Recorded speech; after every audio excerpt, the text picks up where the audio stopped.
Marzo de 1938. El eco de los tanques alemanes aún resuenan en las calles de Viena. El sonido de las botas militares marchando sobre los adoquines anuncia una nueva era de terror que se extenderá por toda Europa. El mundo observó en silencio cómo Adolf Hitler anexionaba Austria al Reich alemán el 12 de marzo de 1938, un acontecimiento conocido como el Anschluss. Apenas 2 semanas después de esta brutal anexión, el Gauleiter de Alta Austria, August Aigruber, anunció con un entusiasmo enfermizo ante una multitud exultante que su región tendría el lujo de construir un campo de concentración. Fue el primer campo de concentración fuera del territorio alemán original. La elección del lugar no fue casual. A orillas del Danubio, a unos 3 kilómetros de la pequeña ciudad de Mauthausen, se encontraba la cantera Wiener Graben, propiedad de la ciudad de Viena. Heinrich Himmler, jefe de las SS, Oswald Pohl, jefe de la administración y oficinas comerciales de las SS, y Theodor Eicke, inspector de campos de concentración, inspeccionaron personalmente el lugar. Vieron allí no solo granito de alta calidad para los grandiosos proyectos arquitectónicos de Hitler, sino también una siniestra oportunidad de explotación. En abril de 1938, las SS fundaron la Deutsche Erd- und Steinwerke, DEST, una empresa creada específicamente para extraer granito utilizando el trabajo forzado de los reclusos de los campos de concentración. Esta empresa se convertiría en uno de los activos más lucrativos de las SS, generando fortunas construidas literalmente sobre huesos humanos. El primer convoy llegó el 8 de agosto de 1938. Unos 300 hombres, alemanes y austríacos clasificados como reincidentes y elementos antisociales, fueron trasladados del campo de concentración de Dachau para comenzar la construcción del nuevo campo. Estos hombres desconocían que estaban construyendo su propia prisión, su propia cámara de tortura. La ironía era cruel. Los prisioneros tendrían que construir ladrillo a ladrillo el campo que los exterminaría lentamente. Emil Stessel, uno de los primeros deportados que sobrevivió a la guerra, testificaría más tarde con la voz entrecortada. Cuando llegamos, solo había una torre de vigilancia y unos barracones precarios. Tuvimos que construir nuestro infierno nosotros mismos con nuestras propias manos ensangrentadas. El crecimiento del campo fue alarmante. Para diciembre de 1938, Mauthausen ya albergaba a casi 1.000 prisioneros, una cifra que crecería exponencialmente. Era solo el comienzo de una máquina de muerte que alcanzaría proporciones industriales. 3 meses después del inicio de la Segunda Guerra Mundial, la cifra ascendería a más de 2.600 personas, principalmente delincuentes convictos, antisociales, opositores políticos y objetores de conciencia religiosos, como los testigos de Jehová.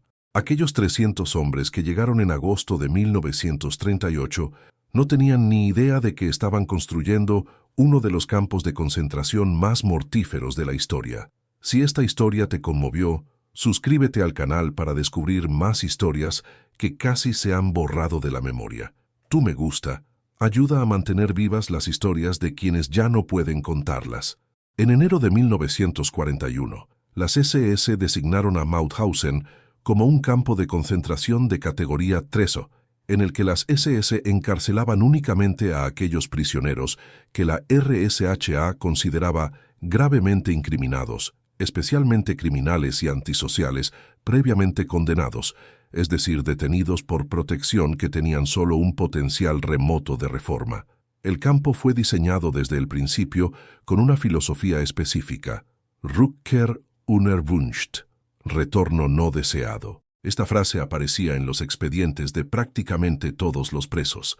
Era una sentencia de muerte burocrática, un sello de aprobación que condenaba a seres humanos a trabajar hasta la muerte. El sonido del viento cortante de las montañas austríacas se mezcla con el sonido distante de martillos y picos, resonando a través de los años como una oscura sinfonía de la construcción del mal. Pero ¿quién podría haber imaginado ese día de agosto de 1938 que esos 300 hombres cansados y confundidos estaban inaugurando uno de los capítulos más oscuros y sangrientos de la historia de la humanidad?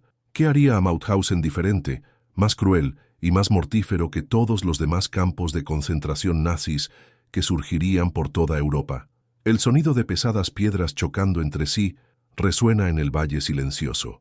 Es un ruido seco, brutal e implacable que se repite incansablemente desde el amanecer hasta el anochecer. Se mezcla con los gritos desesperados de los supervisores alemanes y las respiraciones entrecortadas y agonizantes del agotamiento esquelético. La cantera de Wiener Graben fue el corazón palpitante y diabólico del horror de Mauthausen.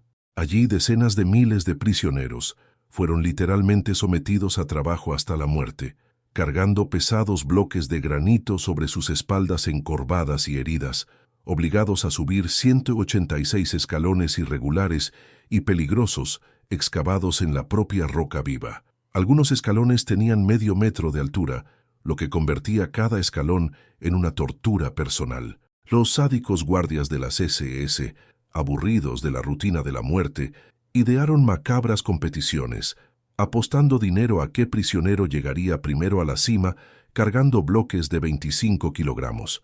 El perdedor de la apuesta solía desahogar su frustración golpeando brutalmente a los prisioneros.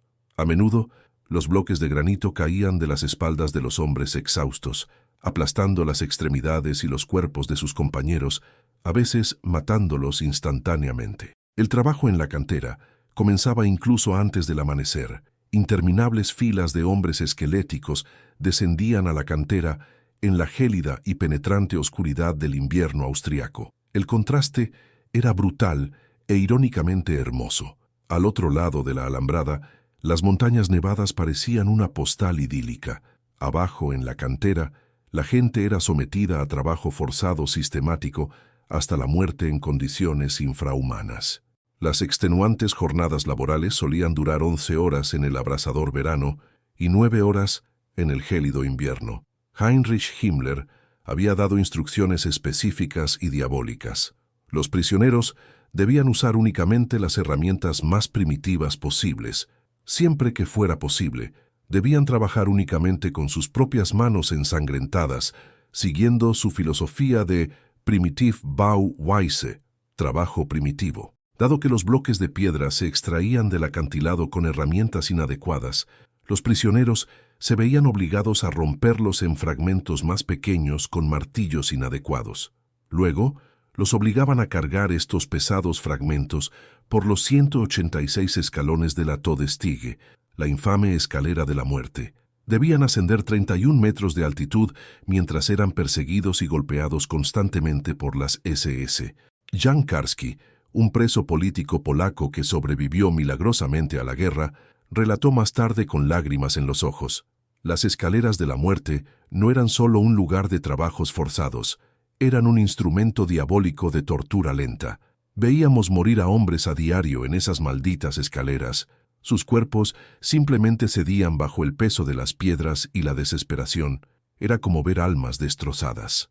El trabajo era tan brutal que incluso prisioneros veteranos de otros campos nazis temían ser transferidos a Mauthausen. Los supervivientes de Dachau se consideraban afortunados de no haber estado en este campo de exterminio. Los propios guardias de las SS, con su humor macabro, llamaban al campo Knochenmühle, la trituradora de huesos humanos. Testigos relatan que los gritos de los prisioneros en la cantera se oían a kilómetros de distancia. El sonido resonaba por las montañas como un lamento perpetuo. Los lugareños aprendieron a cerrar las ventanas y a fingir que no oían nada. El eco persistente de una pesada piedra que cae y se hace añicos resuena en el valle silencioso, un sonido que parece no haber dejado de resonar nunca a través de las décadas. Pero ¿qué impulsó a seres humanos aparentemente normales a convertir a otros seres humanos en máquinas de extracción de piedras destruidas? ¿Qué pasaba por las mentes enfermas de los hombres que supervisaron esta masacre diaria y sistemática? Un tren silba melancólico a lo lejos, cruzando el paisaje austriaco. El sonido de los vagones de ganado golpeando violentamente las vías se mezcla con voces desesperadas en docenas de idiomas: español angustiado, polaco suplicante, ruso desesperado, alemán aterrorizado, francés lloroso. Mauthausen no fue solo un campo de concentración entre muchos. Era un mosaico trágico y sangriento de la Europa en guerra, un microcosmos de todo el continente sumido en la barbarie. Los prisioneros provenían de 72 países diferentes, cada nacionalidad con su propio triángulo de color cosido en la ropa, su propia clasificación racial pseudocientífica, su propia sentencia de muerte administrativa. El 24 de agosto de 1940, un tren de ganado procedente de Angoulême, Francia, llegó con 927 refugiados españoles aterrorizados que creían ser llevados a Vichy. De los 490 varones, los mayores de 13 años fueron brutalmente separados de sus afligidas familias y llevados al campo de exterminio. De esos 490, 357 morirían en las infernales condiciones de Mauthausen. El resto, mujeres y niños, fueron cínicamente devueltos a la España franquista. Los republicanos españoles fueron uno de los grupos más numerosos, organizados y resilientes. Eran veteranos curtidos de la Guerra Civil Española, hombres que ya habían sufrido la brutalidad fascista y el encarcelamiento en campos franceses. Estas dos terribles experiencias, paradójicamente, los prepararon mejor que otros grupos para esta última y mortal prueba. Josep Miret i Musté, un trabajador catalán de Barcelona, logró enviar una postal censurada a su madre en febrero de 1944, escribiendo con forzado optimismo: «Mi situación y mi salud no podrían ser mejores, pero lo serán cuando pueda volver a abrazarte». Sería asesinado fríamente por las SS tan solo 9 meses después, en noviembre de 1944, sin volver a ver a su madre. Los primeros judíos llegaron a Mauthausen en mayo de 1941, pero siguieron siendo una pequeña minoría hasta 1944, cuando los grandes transportes de judíos polacos, especialmente desde Plaszow, y húngaros, incrementaron drásticamente la población judía del campo. A partir de marzo de 1944, llegaron a Mauthausen al menos 13.826 judíos, en su mayoría húngaros y polacos, y aproximadamente 500 mujeres. También llegaron en gran número prisioneros de guerra soviéticos, intelectuales y artistas polacos, científicos, profesores universitarios y exploradores, todos arrestados durante la Intelligenzaktion y la Acción AB. El subcampo Gusen II fue llamado siniestramente por los alemanes Vernichtungslager für die polnische Intelligenz, un campo de exterminio específico para la inteligencia polaca. Stanisław Grzesiuk, poeta y escritor polaco que mantuvo un diario clandestino arriesgando su vida, escribió: «Aquí toda Europa agoniza.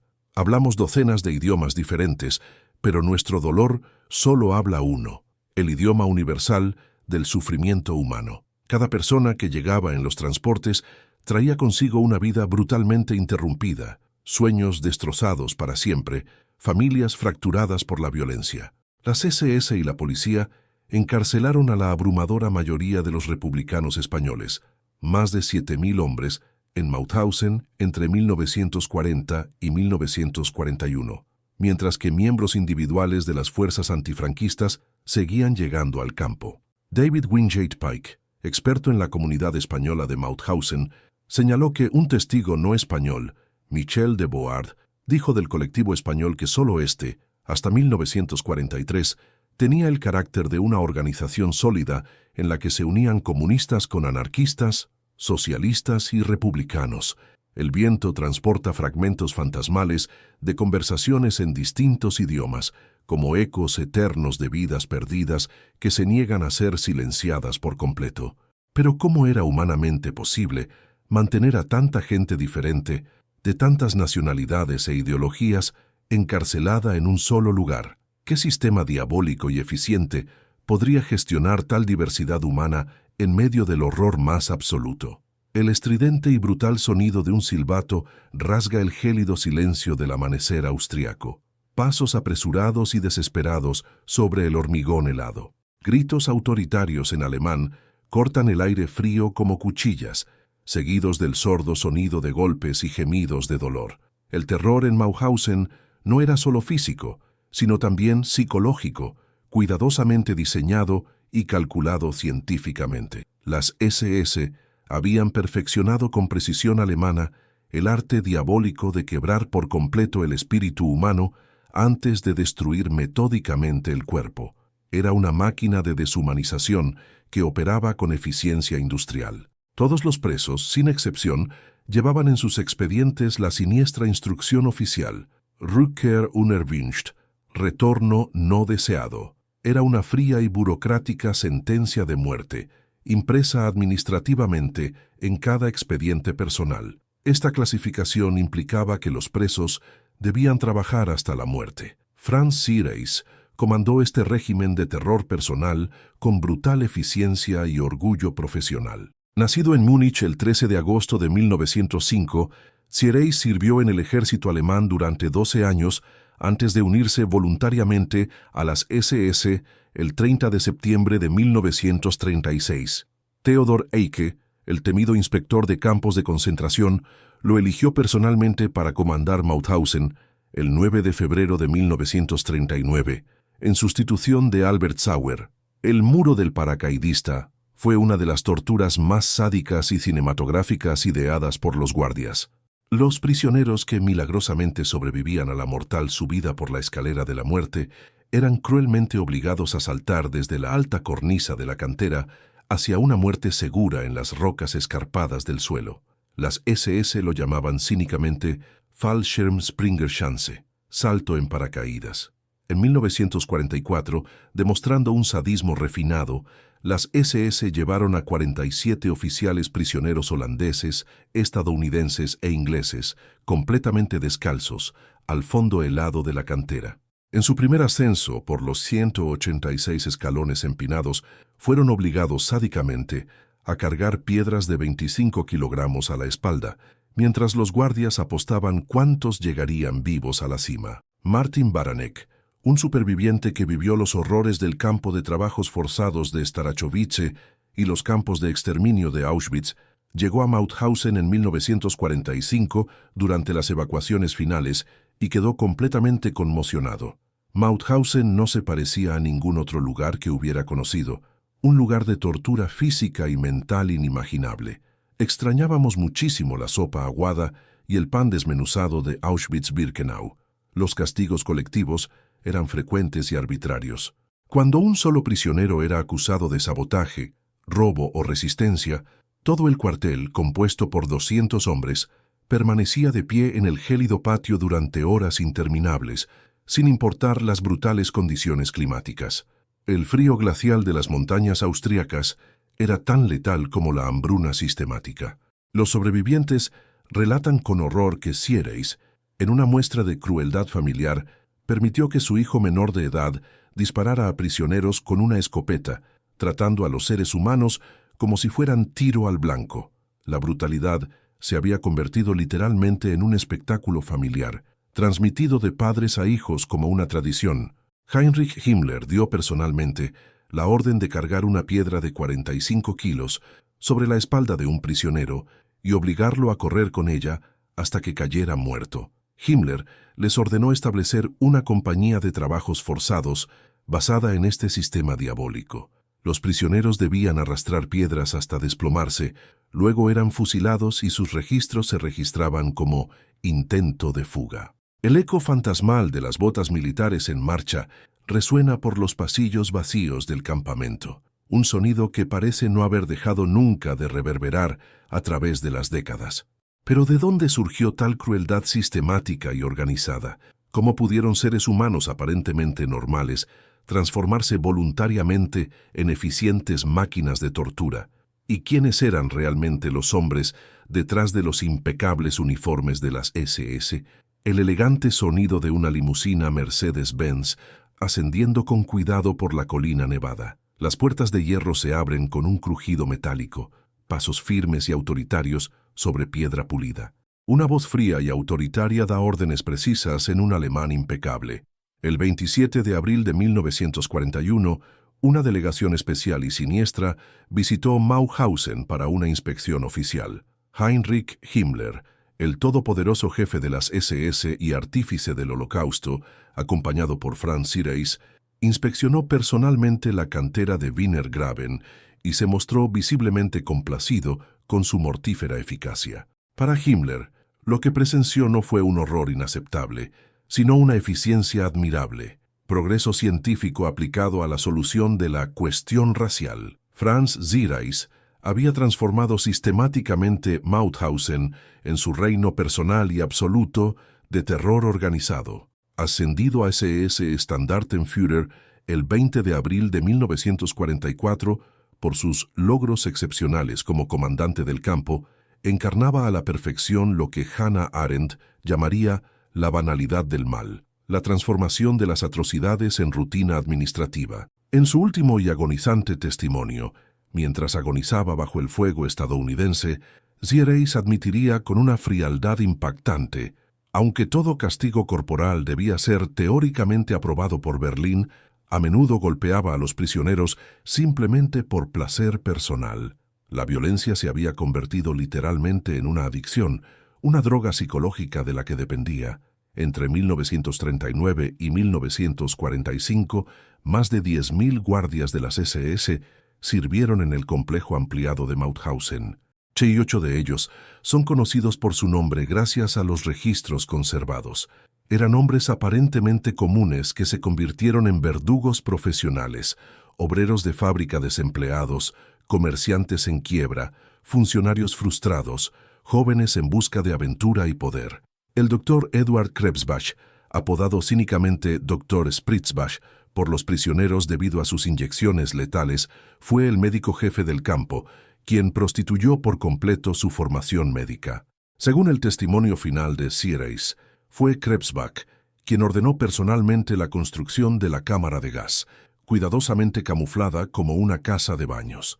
La medicina hipocrática se había prostituido por completo al servicio de la muerte industrial. Los capos, presos cuidadosamente seleccionados para supervisar y brutalizar a otros prisioneros, crearon una diabólica jerarquía de crueldad dentro del mismísimo infierno. Algunos, como el comandante César, Moisés Fernández Pascual, republicano español convertido en colaboracionista, eran odiados y temidos incluso por sus propios compatriotas debido a su extrema brutalidad a cambio de privilegios mínimos. Ziereis también participó personalmente, y con evidente placer, en las ejecuciones en la cámara de gas, que había funcionado en Mauthausen con eficiencia industrial desde 1942. Para él y sus subordinados, matar a cientos de personas diariamente se había convertido en una rutina administrativa normal, no diferente de procesar papeleo o gestionar inventario. La eficiencia alemana, aplicada metódicamente al genocidio, produjo resultados impresionantes: calendarios de ejecución estrictos y puntuales, informes de defunciones detallados y precisos, estadísticas meticulosas sobre la producción de las canteras y una contabilidad minuciosa de los bienes confiscados a los muertos. El horror absoluto se había convertido en una burocracia ejemplar. Johann Kangiser, un simple guardia de las SS, escribió con orgullo a casa en 1943: «El trabajo aquí es duro y a veces desagradable, pero absolutamente necesario para la patria. Estamos protegiendo heroicamente a Alemania de sus enemigos raciales». Para él y miles como él, el genocidio sistemático era patriotismo virtuoso. Erich Wasicki fue responsable de la construcción del camión de gas móvil que viajaba entre el campo principal de Mauthausen y el subcampo de Gusen, gaseando a los prisioneros durante el trayecto. Esta innovación logística permitió eliminar a los prisioneros durante el transporte, ahorrando tiempo y combustible. El sonido fantasmal de una máquina de escribir resonando en una oficina vacía. Sellos administrativos golpeando metódicamente los papeles. La eficiente banda sonora de la burocracia de la muerte. Pero cómo sobrellevaban psicológicamente los prisioneros cada día, sabiendo que literalmente podía ser el último.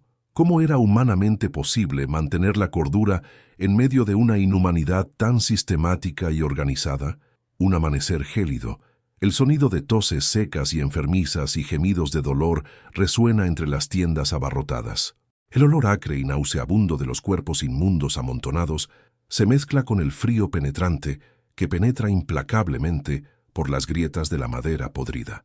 El día en Mauthausen comenzaba invariablemente a las 4:30 a.m., con el estridente y brutal toque de despertador. Cientos de hombres flacuchos y febriles se levantaban a toda prisa de sus colchones de paja podrida, si es que acaso eran esos miserables harapos.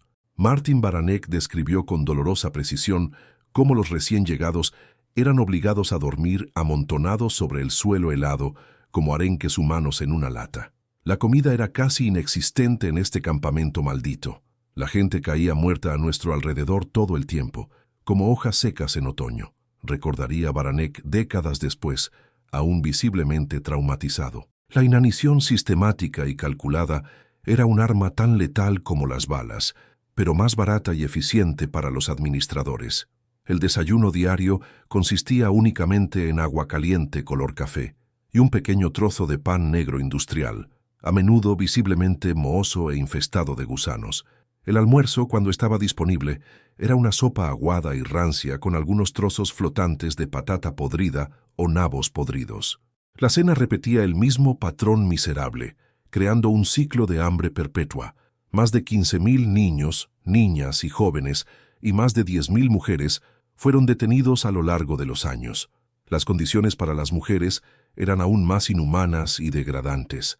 Las mujeres embarazadas eran obligadas a trabajar hasta el momento del parto, y los recién nacidos eran asesinados inmediatamente. Las enfermedades se propagaron como la pólvora: tifus epidémico, disentería sangrienta, tuberculosis pulmonar, escorbuto, pelagra. La enfermería se llamaba irónicamente Revier, un lugar donde los enfermos iban a morir lentamente, no a curarse. Era literalmente la antesala de la muerte. Los presos que no podían trabajar o estaban visiblemente enfermos eran sistemáticamente asesinados o abandonados a su suerte, casi sin excepción. Los que no murieron por las duras condiciones o no fueron ejecutados sumariamente fueron asesinados fríamente por médicos corruptos de la CSS con inyecciones letales directamente en el corazón, fenol, gasolina o burbujas de aire, tan pronto como se volvieron improductivos para el sistema. El Dr. Aribert Haim, conocido entre los prisioneros como el Doctor Muerte, realizó macabros experimentos médicos que violaban todos los principios de la medicina.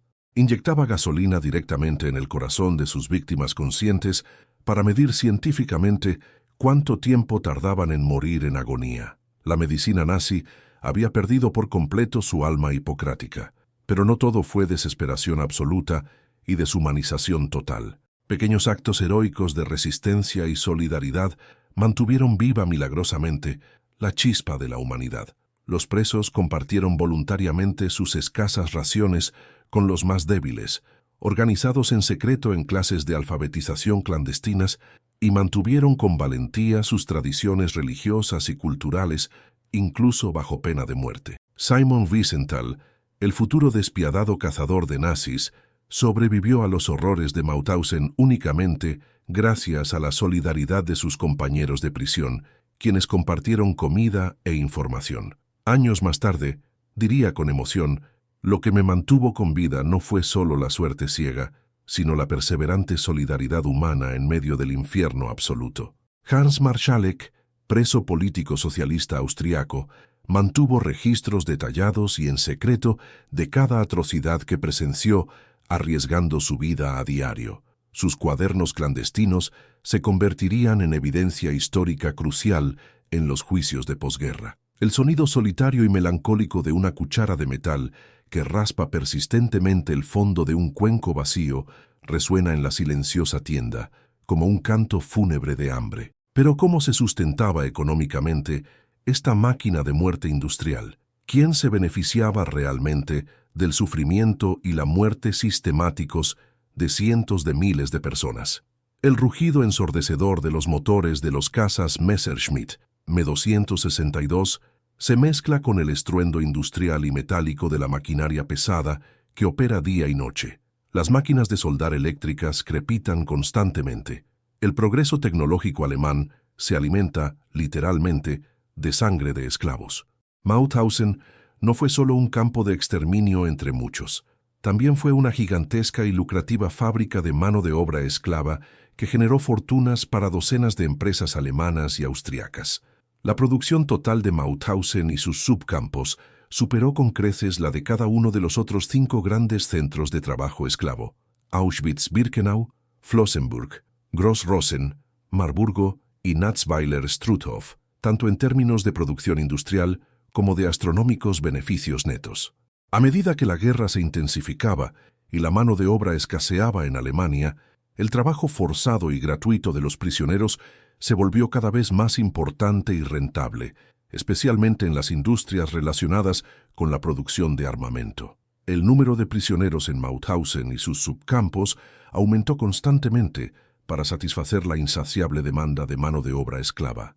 La Deutsche Erd- und Steinwerke, propiedad de las SS, era solo la punta del iceberg económico. La lista oficial de empresas que utilizaron sistemáticamente mano de obra esclava en Mauthausen y sus subcampos era impresionantemente larga e incluía tanto grandes corporaciones nacionales como pequeñas empresas locales y comunidades austriacas que se beneficiaron directamente. Partes de las canteras se convirtieron sistemáticamente en fábricas para ensamblar subfusiles Mauser de alta calidad.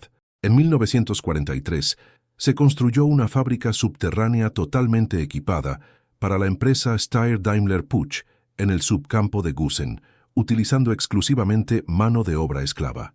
Los revolucionarios aviones de combate Messerschmitt Me 262, los primeros aviones militares a reacción de la historia de la aviación, fueron ensamblados parcialmente por prisioneros demacrados y moribundos de Mauthausen. La ironía histórica fue amarga y cruel. Las mismas manos ensangrentadas que construyeron armas sofisticadas para el Reich alemán pertenecían a personas oficialmente marcadas para el exterminio. Durante la segunda mitad de la guerra, los prisioneros, entre los que había mujeres por primera vez en la historia del campo, fueron utilizados cada vez más sistemáticamente como trabajadores forzados cualificados en la industria de armas de precisión. Los túneles subterráneos excavados en las montañas austriacas con herramientas primitivas albergaban fábricas de armamento enteras. Las ventajas geográficas estratégicas de ubicar estas instalaciones industriales en los Alpes residían en que era mucho menos probable que la producción se viera interrumpida por los bombardeos aéreos aliados, ya que muchas fábricas se ubicaban en profundos túneles excavados en las laderas de las montañas o en minas abandonadas. Estos túneles y minas a veces ya existían, pero en muchos casos fueron creados en condiciones absolutamente atroces por los propios prisioneros, quienes murieron por miles durante la construcción. El trabajo subterráneo se consideraba una sentencia de muerte casi segura. El ejecutivo de Junkers, August Koppenberg, visitó Mauthausen en 1944 y quedó visiblemente impresionado por la excelente disciplina de la mano de obra esclava. Para él y otros empresarios alemanes, los demacrados prisioneros eran simplemente recursos humanos optimizados, mano de obra gratuita y desechable. En total, 45 importantes empresas alemanas y austriacas participaron activamente en la creación de Mauthausen y sus subcampos, uno de los complejos de campos de concentración más rentables de la historia. Entre ellas se encontraban gigantes como Messerschmitt, Steyr-Daimler-Puch, Mauser y muchas otras que se beneficiaron directamente del trabajo esclavo. El cálculo económico del sufrimiento era simple y brutal. Cada prisionero que moría de agotamiento era reemplazado inmediatamente por otro proveniente de los constantes transportes. Los gastos de mantenimiento se minimizaban. Un trozo de pan podrido, agua sucia, ninguna atención médica. El retorno de la inversión era astronómicamente rentable para todos los involucrados. Entre 1940 y 1945, las autoridades de las SS establecieron cerca de 50 subcampos en el sistema de campos de concentración de Mauthausen, la mayoría de ellos en 1943 y 1944. El campo principal de Mauthausen se convirtió en un centro administrativo y de distribución de prisioneros para enviar a personas a realizar trabajos forzados en diversas industrias. El eco metálico implacable de la maquinaria industrial funciona como una siniestra sinfonía del capitalismo nazi, una música que nunca deja de sonar. Pero en medio de tanta desesperación sistemática y deshumanización industrial, ¿era posible mantener viva la esperanza humana? Aún había espacio para la resistencia en el corazón podrido de la máquina de la muerte. Susurros apenas audibles en varios idiomas resuenan entre las tiendas abarrotadas durante la peligrosa madrugada. Códigos cifrados se transmiten secretamente de mano en mano entre las sombras. el sonido apagado y arriesgado de reuniones clandestinas que podrían significar la muerte instantánea si se descubren. La resistencia en Mauthausen no fue grandiosa ni cinematográfica, como se retrató posteriormente en las películas de Hollywood. Se basó en pequeños actos individuales de extraordinaria valentía que, combinados a lo largo de los años, lograron milagrosamente mantener viva la dignidad humana en el epicentro del infierno más absoluto. Ya en 1943, los republicanos españoles encarcelados en Mauthausen, aprovechando valientemente su experiencia previa como veteranos combatientes comunistas y aprovechando sus contactos internacionales con miembros checos, franceses y alemanes de las brigadas internacionales, lograron establecer pequeñas pero efectivas redes de resistencia clandestina dentro del campo, desafiando constantemente el control total de las SS. Francisco Boix, joven fotógrafo catalán y veterano empedernido de la Guerra Civil Española, fue uno de los héroes más silenciosos e importantes de Mauthausen. Durante sus 4 peligrosos años de trabajo en el Laboratorio Fotográfico Oficial del Campo, sacó sistemáticamente 3.000 negativos fotográficos del campo, preservando pruebas fotográficas invaluables que posteriormente utilizaría para testificar en los históricos juicios de Nuremberg. Las redes de apoyo y resistencia de los prisioneros españoles, que habían sido experimentados activistas políticos de izquierda y, en muchos casos, combatientes veteranos de la guerra civil, eran sorprendentemente funcionales y organizadas, a pesar de las extremas penurias físicas y psicológicas que estos valientes hombres soportaban a diario. La resistencia adoptó formas sutiles, pero absolutamente vitales para la supervivencia. Médicos prisioneros salvaban vidas clandestinamente, fingiendo que personas sanas estaban enfermas para evitarles el trabajo mortal en la cantera. Otros organizaban en secreto distribuciones clandestinas de alimentos para los más débiles, arriesgando sus propias vidas. Hans Marschalek, un socialista austriaco valiente y decidido, mantuvo arriesgadamente registros secretos y detallados de todas las atrocidades que presenciaba a diario. Sus cuadernos clandestinos, cuidadosamente guardados, se convertirían en evidencia histórica crucial e irreemplazable en los juicios de posguerra.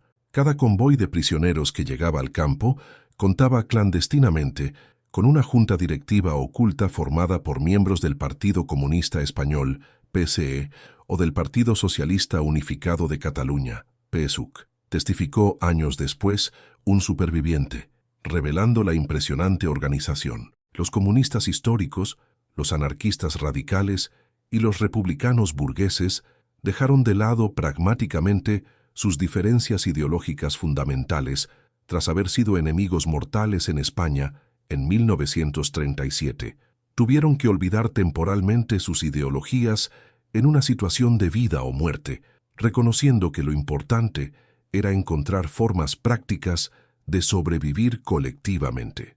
Joseph Kohl, un prisionero político alemán con conexiones clandestinas, organizó heroicamente una red secreta de comunicaciones que difundió con valentía noticias reales de la guerra por los subcampos dispersos.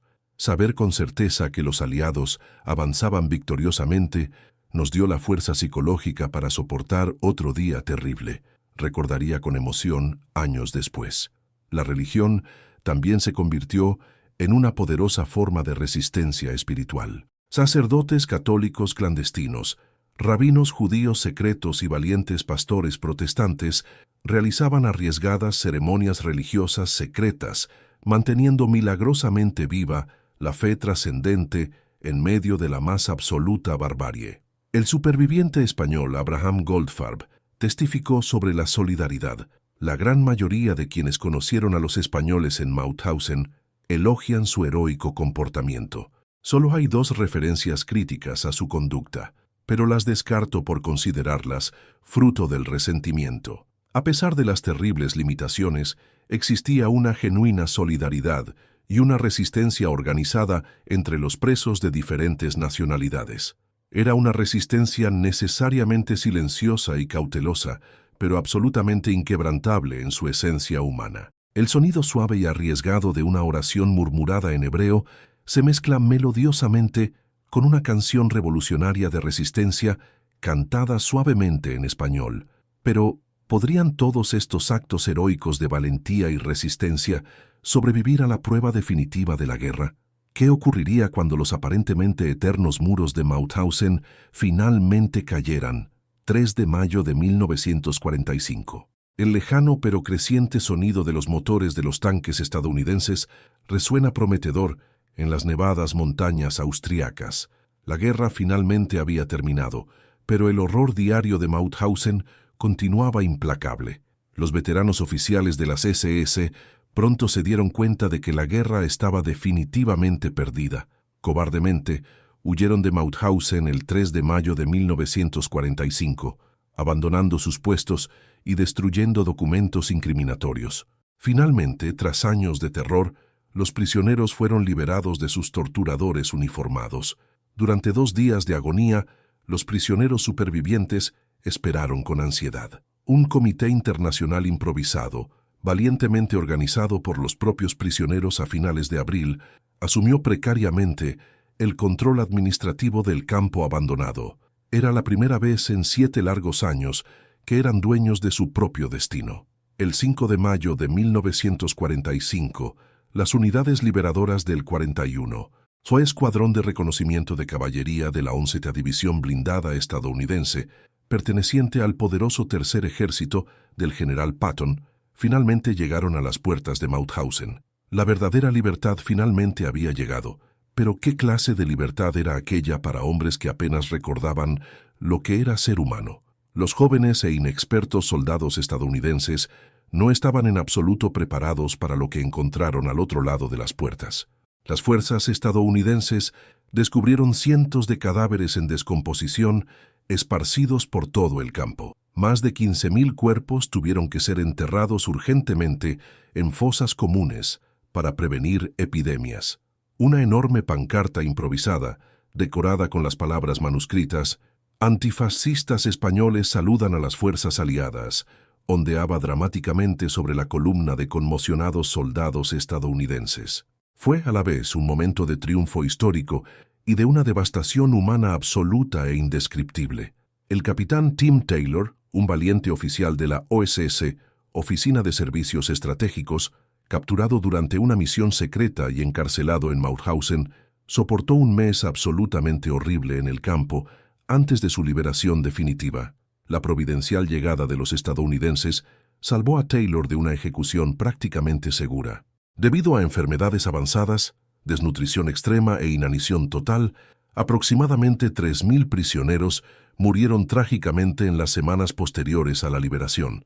Muchos estaban tan debilitados físicamente que sus cuerpos destrozados ya no podían procesar alimentos sólidos. Franz Seereis, el sádico comandante de Mauthausen, intentó una fuga cobarde disfrazado de civil.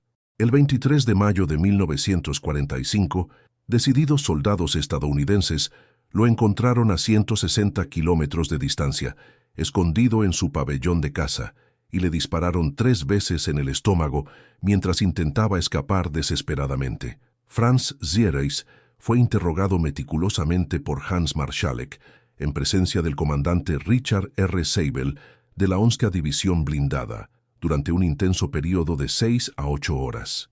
En su agonizante lecho de muerte, confesó fríamente: «Maté personalmente a unos 4.000 prisioneros, asignándolos deliberadamente a la compañía penal». También reveló detalles macabros. Himmler dio la orden de cargar una piedra de 45 kilos en la espalda de un prisionero y obligarlo a correr con ella hasta que cayera muerto. Himmler nos ordenó establecer una compañía de trabajos forzados según este sistema diabólico. Los sobrevivientes se enfrentaron a un cruel dilema psicológico. Finalmente, eran físicamente libres, pero ya no sabían cómo volver a vivir como seres humanos. Muchos no tenían familia, hogar ni país al que regresar. El mundo que conocían había sido completamente destruido. En el histórico juicio celebrado en Dachau el 7 de marzo de 1946, 58 perpetradores fueron condenados a muerte y 3 a cadena perpetua. Fue una justicia tardía, pero sin embargo, una justicia concreta para las víctimas. El sonido melancólico de las campanas de una iglesia lejana se mezcla con el silencio pesado y permanente que se cierne sobre el campo finalmente vacío. Pero, ¿Cómo sería humanamente posible reconstruir la vida por completo tras una destrucción tan sistemática? ¿Cómo afrontaría el mundo responsablemente el terrible recuerdo de Mauthausen? Silencio absoluto, solo el viento persistente que sopla entre las ruinas abandonadas. Décadas después de la liberación, los barracones vacíos aún resuenan con las voces fantasmales de 119.000 muertos que se niegan a ser olvidados. Se estima oficialmente que el número total de prisioneros que pasaron por Mauthausen fue de 199.404 personas de 72 nacionalidades diferentes, de las cuales aproximadamente 119.000 murieron en condiciones inhumanas. Entre ellos, 38.120 eran judíos que fueron exterminados sistemáticamente. Estadísticamente, fue uno de los campos de concentración más mortíferos de todo el sistema nazi, pero Mauthausen desapareció casi por completo de la memoria mundial durante décadas. A diferencia de Auschwitz, que conservó sus estructuras originales como monumento permanente, Mauthausen fue parcialmente destruido y urbanizado después de la guerra. Durante décadas, muy poca gente habló públicamente de lo ocurrido en aquellas aparentemente pacíficas montañas austriacas. Hans Marschalek, un superviviente socialista austriaco que con valentía mantuvo registros secretos y detallados durante su cautiverio, dedicó prácticamente toda su vida después de la guerra a documentar meticulosamente la historia completa del campo. Junto con muchos compañeros supervivientes y amigos devotos, construyó y mantuvo con paciencia un monumento conmemorativo en Mauthausen para todos los asesinados, además de documentar exhaustivamente por escrito la trágica historia del campo. La brillante labor que él y otros iniciaron en los años inmediatamente posteriores a la guerra conmueve profundamente a cualquier visitante sensible. Entre los muchos recuerdos que ocasionalmente traigo de mi visita personal, destaca la conmovedora vista de los monumentos nacionales de España, la Unión Soviética, Bulgaria, Rumanía, Hungría, Polonia e Italia, dedicados a sus seres queridos fallecidos. Las conmovedoras inscripciones enfatizan la aniquilación sistemática de seres humanos por parte de los nazis en toda Europa, que se opusieron valientemente a su visión racial y política genocida, pero también celebran el desafío heroico y la negativa inquebrantable a sucumbir ante Hitler, Himmler y Sierrais. Durante mucho tiempo, Austria prefirió oficialmente verse como la primera víctima inocente del nazismo, no como un participante activo y entusiasta. Esta narrativa, conveniente para la nación, ocultó deliberadamente el hecho históricamente comprobado de que muchos austriacos colaboraron voluntaria y entusiastamente con el régimen nazi. No fue hasta la década de 1990, décadas después del fin de la guerra, que Austria finalmente comenzó a reconocer oficialmente su responsabilidad moral e histórica por lo que ocurrió sistemáticamente en Mauthausen.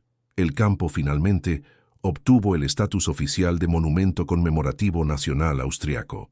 Pero ¿por qué Mauthausen permaneció en la sombra histórica durante tanto tiempo? Quizás porque su historia era demasiado compleja para narrativas simplistas. No solo había judíos, había comunistas españoles, intelectuales polacos, prisioneros de guerra soviéticos, testigos de Jehová, homosexuales y antisociales. Era difícil encajar esta diversidad humana en narrativas simples y políticamente convenientes. Quizás porque Mauthausen no encajaba perfectamente en el tranquilizador escenario del nunca más, el campo siguió funcionando eficazmente hasta los últimos días de la guerra. Fue el último gran campo de concentración liberado por los aliados en Europa. Simon Wiesenthal, quien sobrevivió milagrosamente a los horrores de Mauthausen, dedicó el resto de su larga vida a perseguir incansablemente a los criminales de guerra nazis que se escondían. Proféticamente dijo: «La libertad no lo es todo. Hay que conquistarla con valentía cada día». Hoy en día el monumento oficial de Mauthausen recibe cientos de miles de visitantes eruditos cada año. La escalera de la muerte sigue ahí, tallada en la roca viva, testigo silencioso y permanente del indescriptible sufrimiento humano. En las paredes del monumento, miles de nombres están grabados para la eternidad. Joseph, María, Hans, Karl, Iván, Francisco, personas reales que tuvieron sueños, familias y un futuro prometedor. El nazismo intentó sistemáticamente reducirlos a cifras administrativas. La memoria persistente les devuelve la humanidad perdida. El viento se detiene por completo. En el silencio absoluto y eterno se puede oír casi con claridad el eco de las voces humanas que se niegan rotundamente a ser silenciadas para siempre. La horrorosa historia de Mauthausen nos recuerda constantemente que la barbarie puede surgir inesperadamente de la civilización más avanzada, que seres humanos aparentemente normales pueden convertirse en verdugos eficientes, pero también que incluso en el infierno más absoluto, la dignidad humana puede perdurar heroicamente, que la memoria colectiva es infinitamente más fuerte que el olvido organizado, que la verdad histórica, por dolorosa que sea, debe preservarse y transmitirse a las generaciones futuras como un deber sagrado. La historia que acaban de conocer sobre Mauthausen es solo una pieza de un rompecabezas mucho más grande y siniestro de la maquinaria de exterminio nazi. Cuando hablamos de los campos de concentración, las narrativas suelen centrarse en las experiencias masculinas, en las cifras absolutas, en estadísticas impactantes por su magnitud. Pero hay una dimensión del horror nazi que permaneció silenciada durante décadas, oculta en las sombras de la historia oficial, deliberadamente olvidada por una sociedad reticente a afrontar la especificidad de la violencia dirigida contra las mujeres. Si bien Mauthausen era conocido como el triturador de huesos por su brutalidad indiscriminada, existía otro lugar donde la crueldad nazi adquirió características aún más específicas, calculadas y selectivas. Un lugar donde los perpetradores no solo buscaban matar, sino también destrozar sistemáticamente la esencia de lo que consideraban feminidad, destruyendo no solo cuerpos, sino también almas, identidades y los vínculos familiares que definían la vida de las mujeres. Hablamos de Ravensbrück, el principal campo de concentración nazi diseñado exclusivamente para mujeres, ubicado aproximadamente a 90 kilómetros al norte de Berlín. Este campo, que funcionó desde mayo de 1939 hasta abril de 1945, fue construido deliberadamente para ser diferente de todos los demás.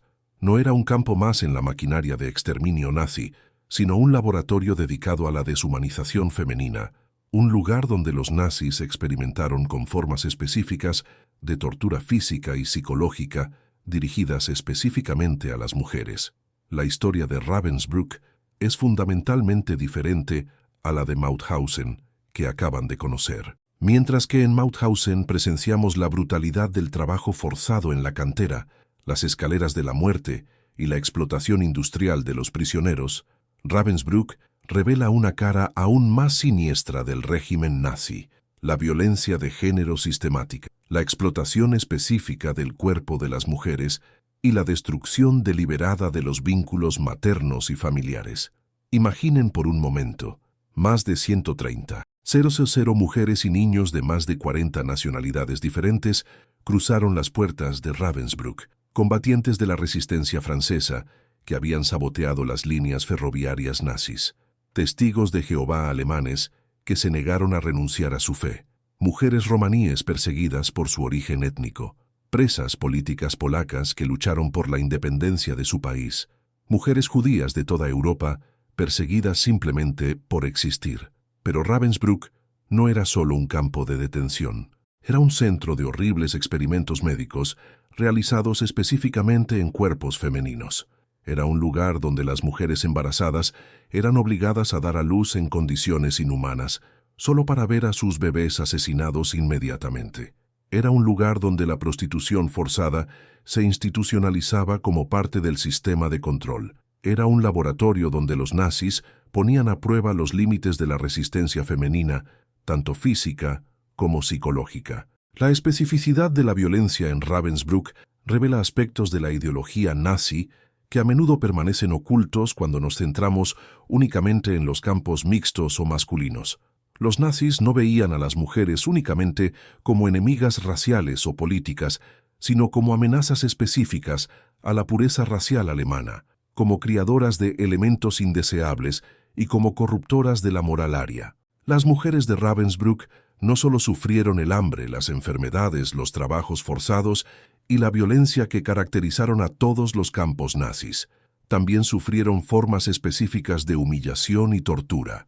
El rapado forzado, que atentaba directamente contra su identidad femenina, la desnudez forzada, que pretendía quebrantar su dignidad, la brutal separación de sus hijos, que destrozó su corazón maternal. Pero quizás lo más impactante es cómo esta historia permaneció silenciada durante décadas después de la guerra, mientras campos como Auschwitz y Dachau entraron rápidamente en la conciencia pública mundial. Ravensbrück permaneció en la sombra. Esto no fue casualidad. En una sociedad de posguerra dominada por los hombres, las experiencias específicas de las mujeres se consideraban menos importantes, menos dignas de atención, menos relevantes para la gran narrativa de la historia. Las sobrevivientes de Ravensbrück lucharon durante años para que sus voces se escucharan. Muchas escribieron memorias que fueron ignoradas o minimizadas. Otras testificaron en juicios donde sus experiencias se consideraron menos relevantes que las de los hombres.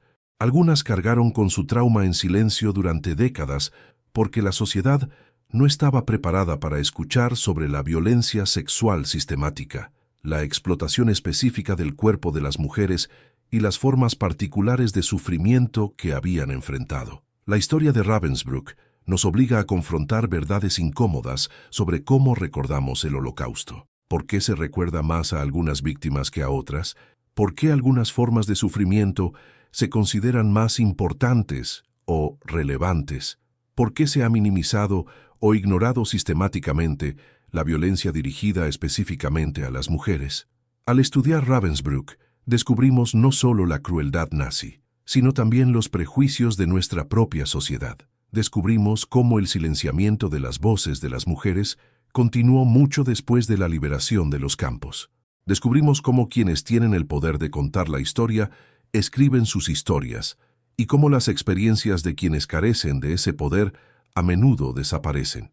Las mujeres de Ravensbrück desarrollaron formas de resistencia únicas, diferentes a las que vimos en Mauthausen. Crearon redes de apoyo maternal, donde las mujeres mayores adoptaban a las más jóvenes.